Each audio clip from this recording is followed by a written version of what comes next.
இன்னும் டெரிவேட்டிவ்ஸ்னு ஒன்று ப்ராடக்ட் இருக்குது. இப்போ என்கிட்ட வந்து ஒரு 100 மூடை அரிசி வச்சுருக்கேன் நான்.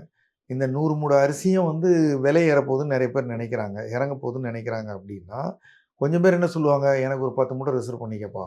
சரி, ரிசர்வ் பண்ணிட்டு ஒரு பேப்பர் மட்டும் எழுதி குடுத்தா போதும். இன்னைக்கு இருக்கிற விலையில உனக்கு 10 மூட்டை தரேன். இன்னொருத்தர் வரார் 20 மூட்டை தர்றேன். இன்னொருத்தர் சொல்றார் நான் வித்துடுறேன் இந்த விலைக்கு.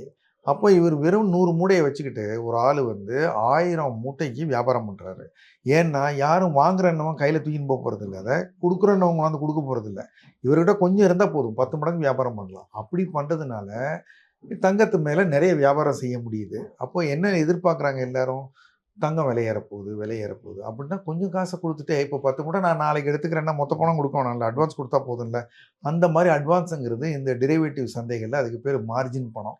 மார்ஜின் பணத்த கட்டிட்டு நெறைய பேரு கோல்டு கான்ட்ராக்ட் போட்டு வச்சிருக்காங்க. Features contract. அதனுடைய சைஸ் ரொம்ப ரொம்ப அதிகம். இது மாரி லண்டன் மெட்டல் எக்ஸ்சேஞ்சுல இருக்கு. இந்தியால மல்டி கமாடிட்டி எக்ஸ்சேஞ்சுல இருக்கு. பல இடங்கள்ல நடக்குது. இது ஒரு காரணம். அது ரொம்ப அதிகமா விலை ஏறுனதுக்கு.